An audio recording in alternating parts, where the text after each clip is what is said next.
Hi, I'm Ash and welcome to this review of the 2024 Reedin SuperNatural. Unusually for a wing review, I've been able to review this particular wing in multiple sizes, 3 metre, 4.5 metre and 5 metre. So I've ridden the SuperNatural from 10 knots all the way up to 25 knots plus. Before we get into this review, I do want to cover a little bit of history with regard to Reedin wings. This is the 4th generation of Reedin wing that I've had the opportunity to demo and review. None of my previous Reedin reviews made it to publication, and this was because the wings were just not good enough for me to make a balanced review.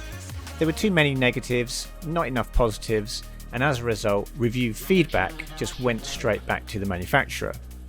So you can imagine that this year's Reedin wing was met with a little intrepidation due to previous experiences. What I want to say up front, for those who aren't into watching long reviews, is that this year Reedin has absolutely knocked it out of the park. This year's SuperNatural is one of the best wings I've ridden this year. There are still some issues, which we'll come into later, but overall this is a very accomplished wing and it really took me by surprise. So well done to Reedin for really turning this around. With that said, let's have a look at the construction and features. If we start with the overall weight of this wing, the 5.2 metre is only 2.3 kilograms. To put that in perspective, this is lighter than the F1 Strike and the F1 Origin, which many riders would name as a lightweight wing. So outside of exotic material wings, like a Lula, this is one of the lightest wings on the market. The leading edge and strut is made of the material Reedin call Aero Light. This is a high tenacity polyester, or if you prefer, a lightweight Dacron. The canopy is mostly ripstop, but across the trailing edge they're using a high tenacity material. It has the same kind of look and feel as materials like DuoTone Mod 3 and appears to be a higher GSM and coated with something to make it stronger and more stretch resistant. If you're used to seeing these materials, they're kind of reflective sheen to them from the coating on them. But overall, the point of this is they make it much stronger and stretch resistant and therefore increase the longevity of the wing. I couldn't find any GSM ratings in any of the Reedin materials, but we do know that this is overall a very lightweight wing, and therefore we can assume that these materials are not particularly heavy GSM weights. We have to factor here that, like F1 wings, if you use lighter materials then you can get some canopy stretch, and we won't know how much the wing is affected by that until a few months' time. What we can say is that there is a stronger material across the trailing edge, and this should increase the longevity of the wing. The wing comes with a wrist leash with a swivel so it doesn't get tangled up, and is secured via a clasp and velcro, with the leash itself utilising a bungee style of cord. The handles are carbon, the front handle being angled with a pistol grip and a good rubber buffer on the front of the handle to stop it damaging the board.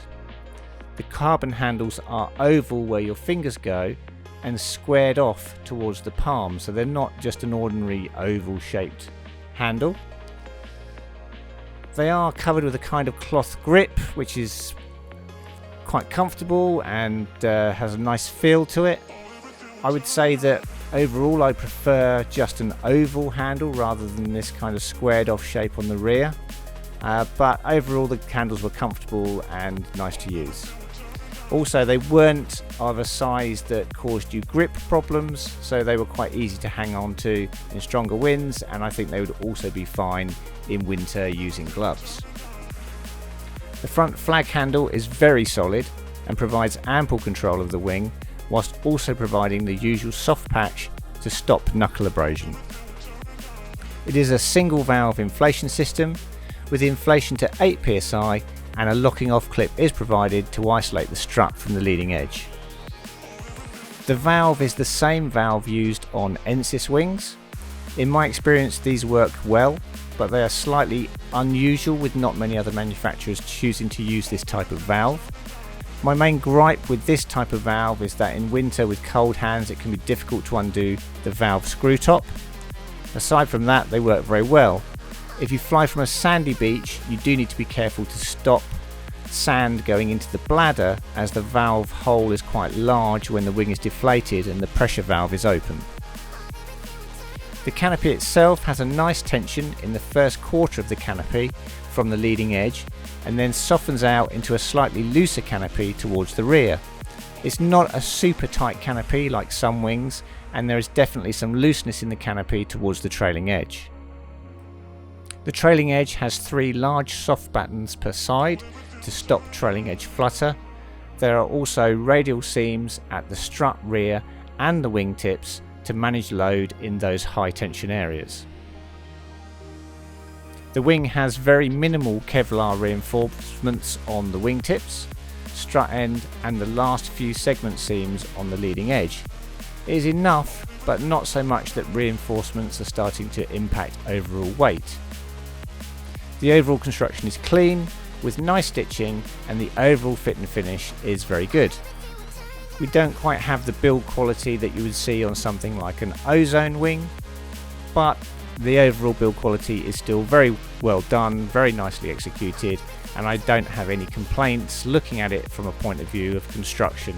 It all looks like the stitching is done well, the seams are done well, Kevlar reinforcements are adequate, and the whole wing has an air of good quality without any skimping or lack of attention to detail. Let's move on to the water performance. As for all wing reviews, we will structure this as follows: pumping onto foil, pump technique, low end and high end, stability, balance between hands, gust handling, jibes, advanced jibes, tacks, jumps, flagging out, speed, and then an overall summary of the wing. So let's start with pumping onto foil. When there is ample wind, the pump onto foil with this wing is very uneventful. It does not require any specific pump technique, but I did feel like it had to head downwind a little more than I do with some other wings in order to capture the best power for getting onto foil. In relatively light winds, it is able to generate power from the pump and was relatively easy to get onto foil, but again the technique was to take a more downwind direction to get power into the wing. With this wing there is a cut-off point where once you go below a certain threshold, this wing becomes quite difficult to find the pressure point to allow you to pump. There were occasions where I had pressure in the wing, but I just could not find the magic angle to hold the wing or the pump technique that would generate power. On these occasions I felt that had I had a DuoTone unit, for example, I would have been much more able to generate power and get onto foil. So in terms of low end, I think this wing has an average low end and quite a good high end. Once the wind dropped below a certain level, as already mentioned, it became difficult to find the angle to get power into the wing, but at high wind strengths it was stable and able to handle gusts and higher wind strengths without becoming difficult to manage. The wing has good stability, it doesn't move around much under power, and the balance between the hands is good. In gusts there is a little more pressure to the front hand, but I had to concentrate to notice these shifts in the wing balance. In general you probably wouldn't notice. It does have a somewhat different sheeting angle to other wings I have used. It seems happiest when sheeted out slightly, and sometimes you can lose power by trying to sheet in when driving hard upwind. When I did drive hard upwind, it avoided backwinding or doing anything aggressive. If you turn too high into wind, it just loses power rather than suddenly backwinding and knocking you off the board. This is welcome, as nobody likes a wing that backwinds when being driven hard upwind. The slightly different sheeting angle was really just something to get used to rather than an issue. It just flies at a slightly different angle to what I'm used to with other wings, and you often find that your backhand is sheeted out a little more than it would be on other manufacturers' products. Now we come to where this wing absolutely excels, which is jibes. It is an absolute pleasure to jibe using this wing. It is so light and floaty, and the hard handles provide a real directness and control. Here you really notice the advantage that light wings have when doing normal style jibes. This performance also extended to more advanced jibes. Heineken's and race jibes were also a pleasure to perform, and it also went round a 360 with confidence and ease. This is definitely a playful wing and very forgiving in manoeuvres. For tacks, the SuperNatural requires a little more commitment than something like a DuoTone Slick or Unit. This is because the SuperNatural has a super stable flag out, which means that when you tack it has a tendency to want to flatten out rather than fly on its side and pull you through the eye of the wind. It also doesn't have that constant upwards lift you get from something like a Slick or a Unit, and so as you pass through the eye of the wind, the front hand needs to apply some pressure to push it through rather than it naturally opening out and pulling you through the tack. That said, as long as you send the wing strongly with the backhand so it transitions onto its wingtip more aggressively, then it will go through the tack quite nicely with a minimum of back pressure on the front hand as you pass through the eye of the wind. When it comes to jumping, we have a similar feeling to the Strike V3. This wing has a lot of lift on offer and the wing really lifts you nicely into the jump. This is really very good at jumping and also provides good flow and support on the way back down. For flagging out, this is probably the most stable wing I've tried this year, and that includes specialist wave wings like the F1 Swing and the Ozone Flow. The SuperNatural is super stable in the flag out, and due to its lightweight it suffers with minimum of tail drop when surfing downwind. If you're into wave riding, then definitely consider this wing. Lightweight plus super stable flag out is a winning combination in waves and downwinding. For speed, I didn't feel like this wing was either fast or slow. It's what I consider to be an acceptable speed, but nothing outstanding. It isn't designed to be a race wing and it didn't perform as such. Overall, I was exceptionally impressed with this wing. It's one of the best wings I've ridden this year. For just simple jibes and free riding, it excels, and for wave riding, its lightweight and flag out is very much appreciated. This wing is good to excellent in most aspects of free riding or wave riding, and there are really only two elements that I would choose to improve. One is the difficulty in getting it to pump and generate power in exceptionally light wind. The other is the slightly different sheeting angle, which to be fair I got used to quite quickly, but it was a little bit odd at first. You get used to not sheeting in hard and giving the backhand some room, and it happily generates power. Let's talk about the pros and cons. The pros for this wing are lightweight, one of the lightest Dacron wings on the market, nice handles with a pistol grip and board saving rubberized ends, exceptional flag out, good jump performance, and a pleasure to use for jibes as it flies so lightly and floats so beautifully. The cons: well, it's made of very lightweight materials, which may lead to less durability or longevity.